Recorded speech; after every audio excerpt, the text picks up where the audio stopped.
Halo teman-teman semua, pernahkah kalian mendengar kisah yang begitu luar biasa, sampai rasanya seperti dongeng padahal nyata? Bayangkan, seorang wanita cantik, sukses asal Belgia, hidupnya sempurna, hingga suatu hari, ia lumpuh total. Semua dokter terbaik dunia telah mencoba menyembuhkannya, tapi gagal. Harapan seolah mati, sampai suatu hari, datang seorang pemuda misterius dari Indonesia yang bukan dokter, bukan profesor, bahkan tidak pernah menempuh pendidikan medis. Tapi, justru dialah yang akhirnya menyembuhkan sang CL dengan cara yang tak masuk akal bagi dunia. Penasaran seperti apa kisah nyata ini?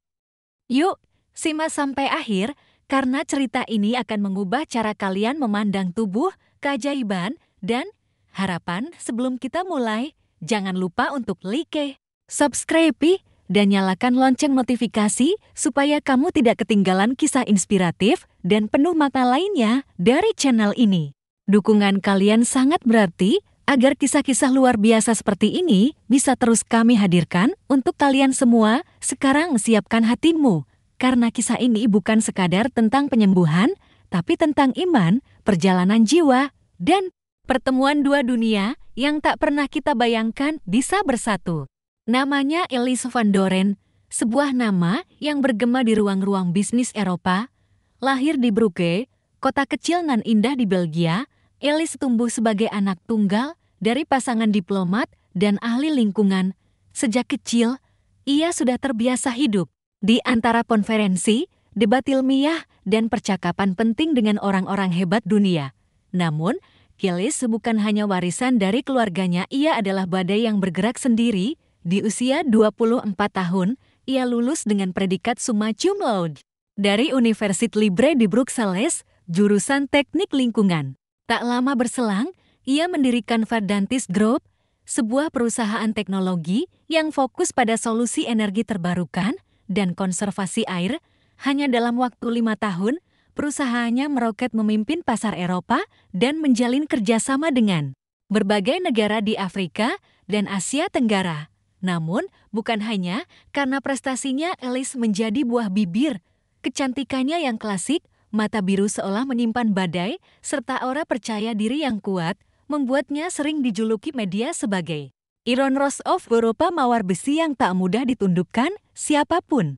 Ia tampil di majalah Forbes, Time, dan pernah berbicara di World Economic Forum mewakili generasi pemimpin muda. Tapi seperti kata pepatah, bahkan mawar yang paling cantik pun bisa layu oleh badai yang tak terduga. Pada malam musim dingin di bulan Desember, Elise sedang dalam perjalanan pulang dari pertemuan dengan investor di Brussels. Jalanan licin karena salju tipis yang turun sejak pagi. Supir pribadinya, Jan, menyetir hati-hati, namun takdir memiliki rencana lain. Sebuah truk besar meluncur dari jalan berlawanan yang menurun dan kehilangan kendali. Dalam hitungan detik yang terasa abadi, mobil Elise ditabrak dari samping keras, brutal, dan sunyi. Elise tidak ingat tabrakan itu. Yang ia ingat hanya cahaya terang dari lampu jalan, suara kaca pecah, lalu gelap. Ia terbangun 3 hari kemudian di kamar rumah sakit Universitair Ziekenhuis Antwerpen. Udara di ruangan itu terasa sangat dingin, bukan karena suhu tapi karena kata-kata dokter yang keluar dari mulutnya begitu tenang, tapi mematikan. Nona van Doren, Anda mengalami fraktur berat pada tulang belakang bagian bawah. Cedera itu menyebabkan kerusakan saraf yang parah. Dengan sangat menyesal, kami harus mengatakan bahwa Anda mengalami kelumpuhan total dari pinggang ke bawah. Kami akan lakukan yang terbaik, tapi kemungkinan untuk berjalan kembali sangat kecil. Ruangan itu tiba-tiba sunyi. Elise hanya menatap langit-langit putih, jiwanya menjerit, tapi tubuhnya diam. Ia mencoba menggerakkan jari kakinya, tak ada respons. Seolah tubuh bagian bawahnya telah mati. Rasanya seperti terkunci di dalam tubuh yang bukan miliknya lagi. Seminggu setelahnya, media mengetahui kondisinya. Dunia pun terkejut. CEO muda Belgia lumpuh setelah kecelakaan tragis, begitu tulis Le Soir. Media sosial dipenuhi doa dan simpati, tapi bagi Elise, Semuanya hanya suara latar dari penderitaan yang terlalu nyata. Belese, si wanita yang selama ini melesat cepat mengejar ambisinya, kini tak bisa berdiri sendiri bahkan untuk pergi ke kamar mandi. Seorang yang terbiasa memimpin rapat global, kini harus bergantung pada perawat untuk menyisir rambutnya. Tapi yang lebih menyakitkan dari kelumpuhan adalah kehilangan identitas. Lalisa merasa ia bukan siapa-siapa lagi, ia bukan pemimpin, bukan pejuang lingkungan, bahkan bukan wanita. Ia hanya tubuh yang tak bisa bergerak, duduk sendiri di kursi roda, memandangi salju turun dari jendela dan berharap waktu bisa diputar ulang. Namun ia belum tahu bahwa perjalanan hidupnya baru akan dimulai dan bahwa suatu hari nanti dari negeri yang jauh, seorang pemuda yang tak dikenal siapapun akan datang dan mengubah segalanya. Musim-musim terus berganti, tapi di dunia Elise Van Doren, waktu terasa membeku. Setelah vonis kelumpuhan itu, Elise tidak tinggal diam, ia menolak menyerah pada nasib. Dengan dukungan penuh dari keluarganya dan kekuatan finansial yang tak terbatas, ia mulai mencari harapan ke seluruh penjuru dunia. Tidak ada tempat yang terlalu jauh, tidak ada biaya yang terlalu besar. Jika ada satu peluang untuk berdiri kembali, ia akan mengejarnya. Ia terbang ke Zurich, Swiss, untuk menjalani terapi saraf eksperimental, lalu ke Jepang, di mana para peneliti mencoba rekayasa sel punca untuk memperbaiki jaringan saraf tulang belakang. Dari sana ke Boston dan Stanford di Amerika, bertemu dengan para ahli neurogeneratif paling terkemuka. Bahkan sebuah tim di Jerman mengusulkan operasi dengan risiko tinggi yang ia jalani, dengan harapan kecil bisa mendapatkan kembali kendali atas tubuhnya. Namun hasilnya selalu sama, nihil. Seluruh tim medis terbaik dunia sepakat cedera yang dialami Elisa terlalu parah. Saraf-saraf yang menghubungkan otaknya dengan tubuh bagian bawah telah rusak permanen, tidak bisa tumbuh kembali, tidak bisa diperbaiki.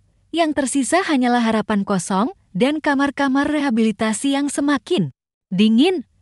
Wajah Elise mulai berubah. Tatapan tajamnya yang dulu menyala penuh semangat kini sering kosong. Ia berhenti mengangkat telepon dari kolega bisnisnya. Ia bahkan menolak diwawancara atau tampil di depan publik.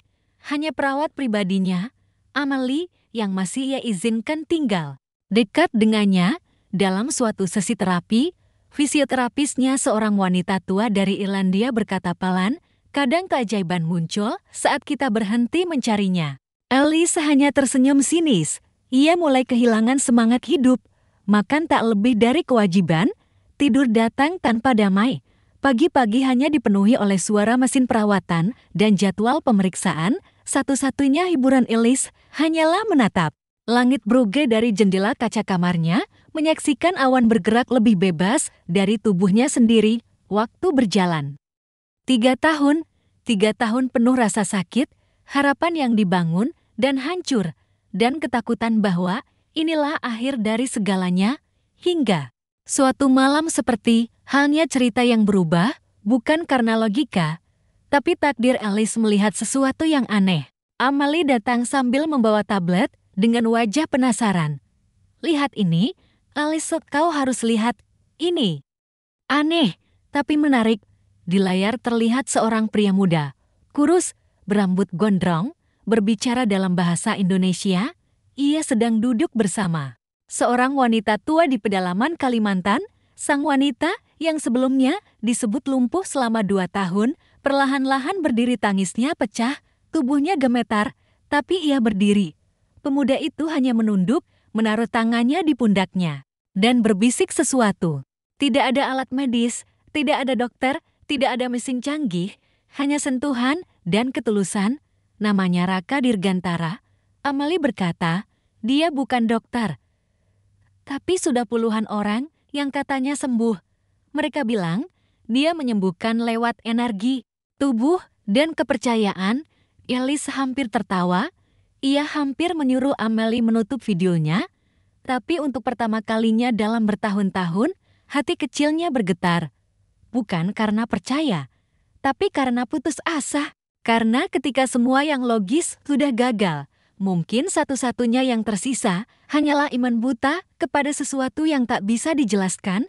Esok paginya, dengan suara pelan namun tegas, Alice berkata, "Undang dia ke sini, aku ingin bertemu." Dan tanpa ia sadari, kalimat itu bukan hanya sebuah permintaan, itu adalah percikan pertama dari api yang akan mengubah segalanya. Namanya Raka Dirgantara, bukan siapa-siapa di mata dunia. Ia tidak memiliki gelar kedokteran, tidak pernah muncul di layar televisi nasional, dan bahkan tidak memiliki akun media sosial resmi. Namun di desa-desa terpencil Kalimantan, Bali, dan Sulawesi, nama Raka dibisikkan dengan penuh kekaguman seperti legenda hidup yang muncul tiba-tiba menyembuhkan orang-orang ketika semua harapan telah mati. Raka lahir di kaki Gunung Lawu, di sebuah desa kecil bernama Ceto.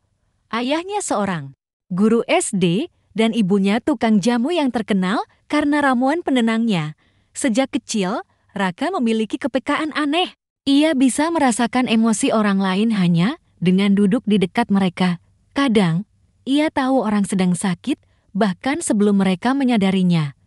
Tapi ia bukan dukun. Ia tidak pernah menyebut dirinya penyembuh.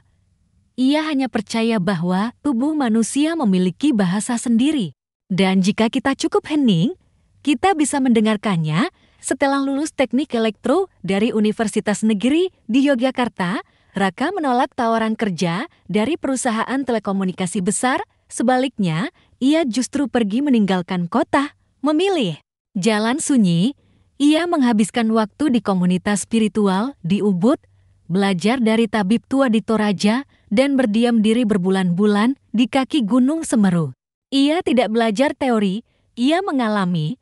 Lalu suatu hari, ia diminta untuk menyentuh seorang tetangga yang lumpuh setelah jatuh dari pohon.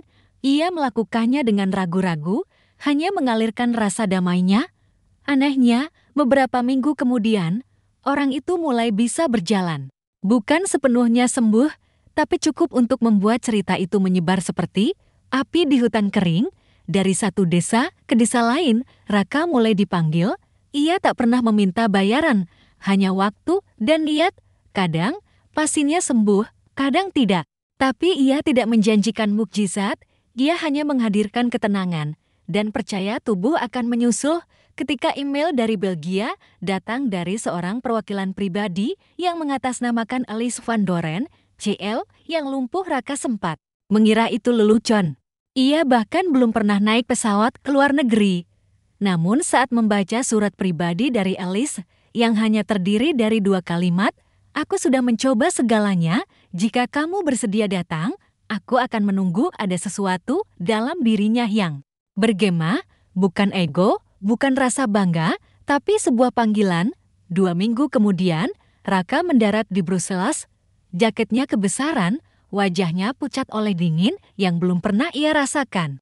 Ia hanya membawa 1 tas kain, 1 botol minyak herbal, dan sebuah buku tulis kosong. Ketika mobil menjemputnya menuju Brugge, ia tidak bicara banyak.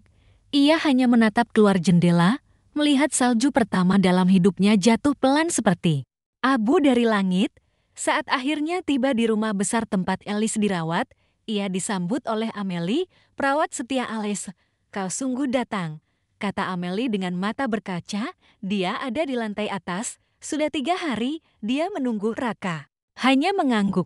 Ia naik perlahan, menaiki tangga satu persatu, seolah merasakan setiap getaran energi di rumah itu, hingga akhirnya ia berdiri di depan kamar besar dengan jendela menghadap taman salju. Ia mengetuk pelan, pintu dibuka, di dalamnya duduklah Alice van Doren. Mata birunya menatap lurus padanya. Tak ada senyum, tak ada air mata. Hanya keheningan panjang antara 2 manusia yang tak pernah bertemu, namun sama-sama membawa beban yang tak bisa dijelaskan. Raka duduk. Ia tidak langsung menyentuh Alice, tidak bicara panjang. Ia hanya berkata, "Aku tidak bisa menjanjikan apapun, tapi jika kamu mau, kita bisa mendengarkan tubuhmu bersama-sama." Alice terdiam, lalu pelan-pelan mengangguk. Dan dari detik itu, sebuah perjalanan luar biasa pun dimulai. Hari pertama terapi itu, sunyi, tidak ada jarum suntik, tidak ada kabel, tidak ada aroma disinfektan khas rumah sakit, Tidak ada diagnosis, hanya sebuah ruangan besar bernuansa kayu hangat. Alice duduk di kursi rodanya, dan Raka pemuda asing dari timur duduk bersila di lantai depannya. Tarik napas, dalam tahan, sekarang buang perlahan. Suara Raka tenang, nyaris seperti bisikan. Alice menurut. Ia tak tahu kenapa, ia tidak percaya akan sembuh. Namun, untuk alasan yang tak bisa ia pahami, ia merasa tidak takut saat bersama Raka. Mungkin karena ia tidak merasa sedang dinilai, tidak sedang diuji. Ia hanya dilihat sebagai manusia. Sesi itu berlangsung selama 1 jam. Raka meletakkan kedua tangannya di lutut Alice, namun tidak ada sentakan listrik, tidak ada sihir, hanya diam dan keheningan panjang. Ia berkata, ia sedang mendengarkan tubuh Alice, bukan dengan telinga, tapi dengan hati dan getaran. Hari kedua, Raka mulai memijat punggung Alice dengan ramuan herbal berbau akar dan serai. Ini dari ibuku, katanya sambil tersenyum.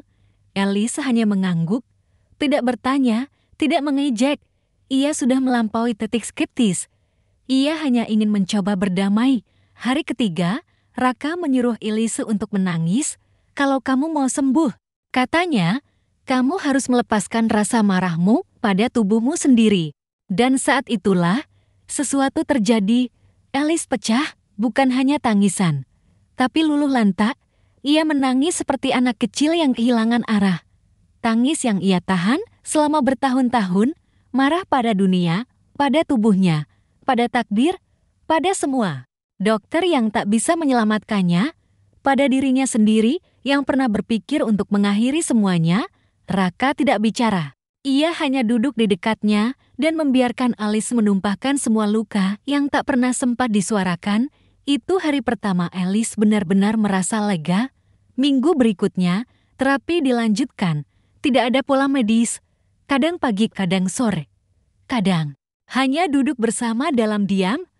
Kadang Raka menyanyikan lagu kuno berbahasa Jawa pelan-pelan. Kadang ia menekan titik-titik di tulang belakang Alice dengan jari-jarinya, lembut tapi penuh makna. Tubuhmu bukan benda mati, Alice, ia hanya takut padamu. Terlalu lama kau memaksanya, tanpa kau dengarkan. Sekarang, waktunya kau belajar bicara dengannya lagi. Alice mendengarkan, bukan karena ia yakin akan berjalan kembali, tapi karena untuk pertama kalinya dalam bertahun-tahun, ia merasa hidup. Lalu, pada minggu ketiga, sesuatu terjadi. Raka sedang menekan titik kecil di bawah tulang belakang Alice. Tiba-tiba Alice terdiam. Matanya membelalak. Aku merasakan sesuatu, bisiknya. Raka menoleh. Di mana? Dia jari kaki kiriku, seperti semut, berjalan pelan. Amelie yang sedang mencatat di pojok ruangan menjatuhkan penanya. Alice memejamkan mata, mencoba fokus. Ia tak tahu itu nyata atau imajinasi, tapi ia merasa sebuah sensasi kecil yang selama ini lenyap. Kini muncul seperti titik cahaya dalam ruang gelap. Raka hanya menunduk, tersenyum kecil. Itu bukan keajaiban, Alice, itu tubuhmu mulai percaya padamu lagi. Hari itu, tak ada selebrasi, tak ada pelukan atau teriakan, hanya tatapan diam antara Alice dan Raka seolah keduanya tahu bahwa sesuatu telah bergerak, sesuatu yang selama ini terkunci, bukan hanya di tubuh Alice, tapi di dalam jiwanya, dan sejak saat itu, segalanya berubah. Hari-hari di rumah besar berugeh, tak lagi sama. Amelie mulai mengganti jadwal harian Alice. Bukan lagi terapi fisik dengan alat-alat mahal dari Swiss atau sesi virtual dengan dokter di Stanford. Sekarang, jadwalnya lebih sederhana, meditasi pagi bersama Raka, pengobatan herbal tradisional, pijat energi, dan sesi mendalam yang Raka sebut sebagai pendamaian tubuh dan jiwa. Bulan pertama, Alice mulai bisa menggerakkan jari kakinya. Bulan kedua, ia bisa mengangkat pergelangan kakinya beberapa sentimeter. Bulan ketiga, ia berdiri, memang masih dibantu oleh pegangan kursi dan tangan Raka, tapi ia berdiri dengan kakinya sendiri, dengan tubuhnya sendiri. Tangis Amelie pecah. Ia menyaksikan keajaiban itu dengan mata sendiri. Wanita yang bahkan tidak mampu menggerakkan pinggul selama 5 tahun, kini berdiri gemetar tapi nyata. Berita ini tentu saja tidak bisa disimpan lama. Suatu pagi, adik Elise yang juga seorang pengacara menyarankan untuk membawa cerita ini ke publik. Ini bisa jadi revolusi. Kau harus menceritakan kepada dunia, wartawan, lembaga medis, perusahaan farmasi, namun Elise hanya menggeleng. Belum, ia tahu dunia tidak akan langsung percaya. Apa yang terjadi padanya tidak bisa dijelaskan oleh sains, tidak bisa dipetakan lewat MRI atau hasil tes darah. Dunia barat membutuhkan bukti. Bukti yang terukur, terdefinisi. Namun tubuh Elise sembuh bukan karena logika, tapi kepercayaan. Bukan karena prosedur, tapi kesadaran baru akan dirinya sendiri. Dan semua itu dimulai sejak hadirnya Raka. Sementara itu, komunitas medis internasional mulai mendengar kabar tentang kasus aneh Elise van Doren. Mereka ingin menyelidiki. Mereka ingin mengundang Raka untuk dianalisis. Bahkan ada yang menyebut ingin menguji otaknya. Tawaran demi tawaran datang. Pusat Penelitian Bioteknologi di Jerman, Universitas Oxford, sebuah perusahaan farmasi di Boston, bahkan menawarkan kontrak kerjasama senilai 5 juta euro jika Raka bersedia bekerja sama dalam pengembangan metode penyembuhannya menjadi produk global. Namun Raka menolak semuanya. Dengan tenang, ia berkata pada Elise, "Aku datang untuk menolongmu, bukan untuk menjadi eksperimen." Penyembuhan bukanlah bisnis. Elise terdiam di dunia korporasi yang selama ini ia pimpin terasa begitu kontras dengan dunia yang dibawa Raka. Dunia yang tak mengenal uang sebagai motivasi utama, yang tidak punya logo, target kuartal, atau nilai saham. Dunia yang hanya mengenal satu hal, ketulusan. Ia mulai menulis jurnal pribadinya tentang proses penyembuhan, ketakutannya, keraguannya, dan perjalanan batin yang tak bisa dijelaskan dengan kata-kata ilmiah. Jurnal itu tidak ia bagikan ke publik, hanya disimpan sebagai bukti bahwa sesuatu pernah terjadi yang tak bisa dimasukkan ke dalam jurnal kedokteran. Suatu sore yang tenang, Elise mengajak Raka duduk di taman di antara salju yang mulai mencair. Ia memandang pria muda dari Indonesia itu dan berkata, "Jika dunia menolak mempercayaimu, aku tidak akan menyalahkan mereka, karena aku pun dulu butuh waktu lama untuk percaya. Tapi izinkan aku menyimpan kisah ini untuk hari ketika manusia akhirnya cukup hening untuk mendengar." Raka hanya mengangguk. "Suatu hari nanti, mungkin bukan kisahku yang didengar, tapi kisahmu, karena kamulah yang benar-benar sembuh." Dunia luar mungkin masih meragukan keajaiban yang terjadi di rumah besar Brugge. Tapi bagi Elise, dunia sudah berubah. Dan perubahan itu tak butuh pengakuan dari CNN atau Harvard. Cukup satu hal, ia bisa berjalan menuju jendela, menatap langit, dan berdiri dengan kakinya sendiri. Dan bagi Raka, itu sudah lebih dari cukup. Salju telah mencair dari halaman rumah tua di Brugge. Musim semi datang perlahan, membawa harapan baru dalam setiap kelopak yang merekah di antara rerumputan yang dulu mati tertimbun dingin. Udara tak lagi menusuk dan langit Belgia mulai mengizinkan cahaya matahari menari lebih lama. Hari itu tidak ada upacara, tidak ada siaran pers, tidak ada konferensi media, hanya sekelompok kecil orang yang menyaksikan sebuah keajaiban yang terjadi begitu sederhana di tengah taman dengan gaun putih sederhana dan rambut terurai. Elise van Doren berjalan. Langkahnya pelan, kaki kirinya masih sedikit terserit. Tapi ia berjalan, bukan didorong, bukan dipapah. Ia berjalan sendiri. Amelie menahan napas.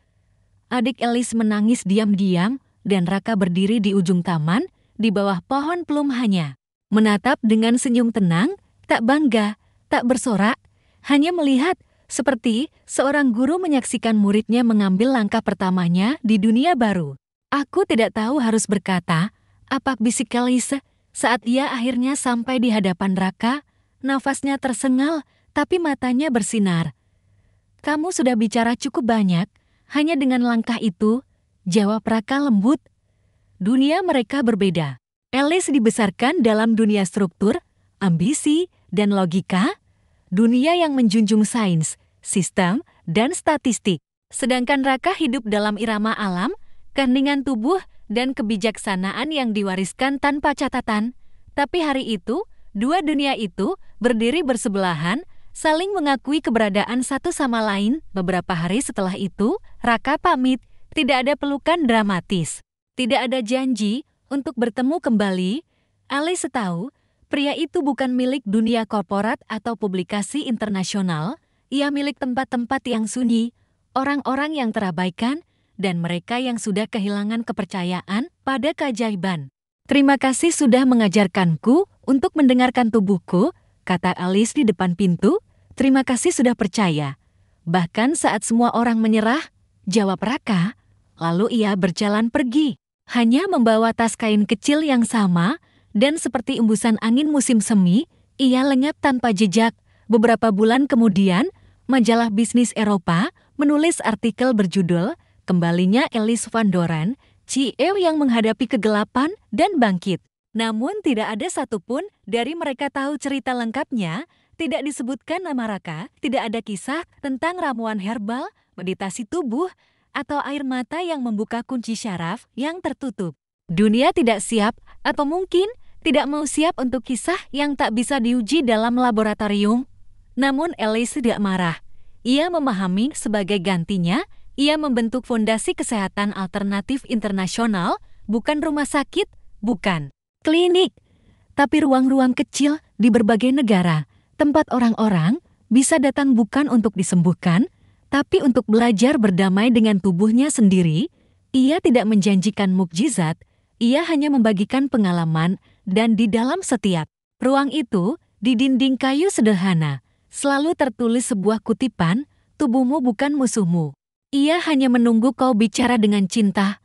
Lerendi, Alice tak pernah menghubungi Raka lagi.